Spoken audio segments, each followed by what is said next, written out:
Hello there everyone, and welcome back to the channel, Russia in Context. Now, I know it's been a while since I've done a little bit of an update on what's happening here in Russia. It has to do with the fact that at the end of August, I was on a little trip to Kaliningrad. I'm going to be uploading more videos about that in the future. If you haven't checked it out yet, there is already a video up. You can follow through on the link here. But yeah, after I returned from Kaliningrad, I just took a little break, kind of paid attention to the news here and there. But oddly enough, not a lot has happened in the news here in Russia. There's some reasons for that. I'll talk about them here in just a minute. But I do want to talk about the biggest news story that just broke yesterday. And if you watched the last video I made where I discussed recent events and current events here in Russia, then it's probably going to sound familiar to you. See, about a month ago, the last time I did this, a new story had broken where the son of the president of Chechnya, Ramzan Kadyrov, his son Adam had beaten a man in police custody. His son is 15 years old, right?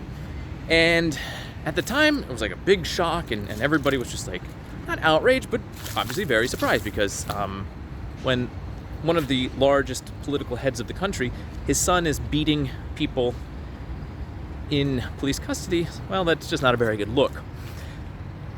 People kind of forgot about it relatively quickly, but then yesterday, or perhaps 2 days ago, video was leaked of Adam, 15-year-old Adam, kicking and beating this man who is in police custody, and he's, you know, trying to defend himself a little bit. Not defend, but sort of protect himself from the blows. But yeah, I mean, he's very much in police custody, so it's not like he's free to just move his arms around. He's kind of handcuffed a little bit. So the question is, why would this video now come out a month after the story originally broke? Now, mind you, it doesn't change the fact that everybody got all upset about the story again. Does that mean that anything's going to happen because of it? Well, we'll see. The Russian government seems to be kind of afraid of Chechens. Not necessarily them as a people, but the Chechen government. There just seems to be like maybe not afraid, but they just kind of give them carte blanche to do whatever they want, as long as they remain loyal to the Russian government. But evidently they don't have to follow the rules and the laws of Russia and the Russian Constitution. Kind of a bad look. But why would it have come out now, a month after the original story broke? Well, realistically, it probably has to do with the fact that last week there were all sorts of rumors going on about Ramzan Kadyrov's health. See, the thing is, his plane was in Moscow for basically the entire week. And that in and of itself is not like a huge problem. What people paid attention to was that he seemed to be in one of the large government hospitals. And the thing with that is, if you haven't looked or you haven't seen pictures of Kadyrov from maybe like a year or two ago versus now, he just doesn't look very healthy. There are all sorts of rumors that he's got problems with his kidneys and things of that nature. Now, those are rumors. I'm not substantiating anything here. I'm just saying what people are, saying, the theories that are out there. But regardless, why would this video come up now? Well, a lot of people seem to think that Kadyrov doesn't want others to question his health situation right now, for various reasons, but we're not going to get into that.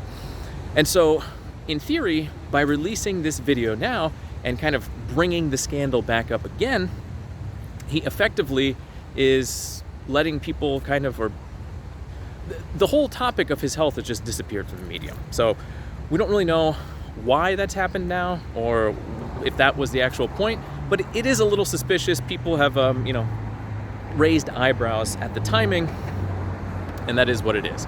But it's back in the news, and yeah, it's not really a good story regardless. We don't really know much about Kadyrov's health, but it would also probably be not hard to imagine that he does have health issues. So what else has happened in Russia in the news over the last month? Well, like I said, not much. Part of that has to do with the fact that in September we had elections here in Russia. Not presidential elections, sort of like the midterms, where they elected senators or governors, and there's really nothing of interest to talk about there. The reason for that being because nothing changed. The elections just re-elected everybody who was already in office, and yeah, there's really nothing to be said about it. It's basically just a dry run for the presidential election, which is going to be in March of next year. So come March, that's when we'll probably see something that's maybe a little bit more interesting, but realistically probably not. And I'm not gonna sit here, the sun's right in my face, not very comfortable. And, but yeah, when we get around to March, I'll probably do a more in-depth video of Russian elections in general. Okay, so we had elections, which really weren't of any interest whatsoever, and nothing really happened with them. So what else has happened in a month? Well, there was the Eastern Economic Forum out in Vladivostok, which was supposed to be about economics, but it really just turned into Putin talking a bunch of political rhetoric. Not too much there that's of interest. However, I suppose one of the guests, well, not really a guest of the Economic Forum, but one of the guests who came after the Economic Forum, that is a little bit of interest. You might have heard Kim Chen-il, the leader of North Korea, made a visit to Russia. It's really unclear kind of why he came specifically, but everybody seems to think it has to do with Russia receiving ammunition from North Korea, specifically Soviet-era ammunition that they potentially are running out of, and that North Korea probably has in large supplies or in large, amounts. Regardless, it's not a stretch of the imagination to assume that there was some sort of deal struck between the Russian government and the North Korean government before Kim Chen-il came all the way to Russia, seeing as this was his first trip out of North Korea since COVID. The guy doesn't do a lot of international travel, and it's a little strange for him. It would be very strange for him to just get up and travel to Russia just to have a chit chat. So that was in the news for a while, but again, nothing specific, nothing clearly came out of it. A lot of, not necessarily rumors, but a lot of speculation. As it is right now, a few weeks after those events, we still don't really have any idea of,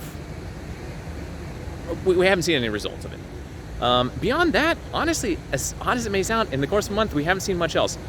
The other big story is kind of connected to economics, and it has to do with fuel prices. Now, fuel prices at the end of the summer here in Russia were just going through the roof. They were hitting new records every single day. And that's not just at the gas pumps, that was with just the actual sale on the wholesale markets of diesel and gasoline and things of those nature. Now, compare it, if you were to translate it into dollars, it's still going to look very, very cheap. But again, right, the average income of a Russian is a little bit different than the average income of a Westerner, so, right, you can't just make a straight comparison like that. People were getting a little bit upset about the cost of fuel, and the Russian government kept saying, like, well, we have to do something about it, we have to do something about it. So what was their great plan? What did they decide to do about it? Well, they banned all exports of fuel. Now, has that brought gas prices down here in Russia?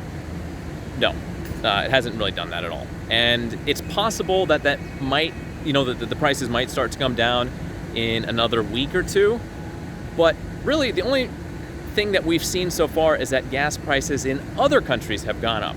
And I would assume that this is just part of that same general idea, which is sort of the domestic policy here / international policy, which is that we can't necessarily, or we don't maybe necessarily want to improve the lives of people here super easily, make things cheaper, and at the very least, though, we can make things more expensive and perhaps more uncomfortable for other countries around us. I don't know. It seems like there's probably an easier way to lower fuel prices in a country that, exports fuel. But they haven't done it yet, so we'll see. Like I said, though, it has been around a week since they banned the exports, and all that we have seen as a result is prices raising elsewhere outside of Russia.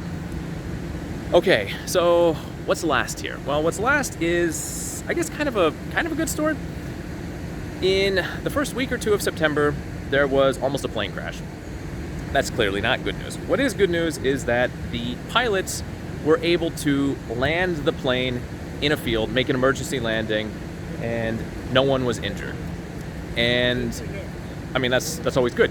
You want to hear those types of kind of stories. Why that's maybe not such a great thing, though, has to do with the idea that the plane was experiencing difficulties due to its hydraulic system. Now, nobody's for sure yet, but a lot of people, again, theorized, speculated that this might be a result of the sanctions against the airline industries.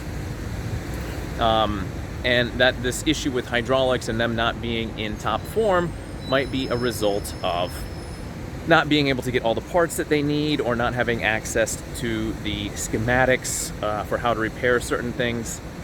The whole sanctions on the airline industry is kind of a complicated topic, obviously.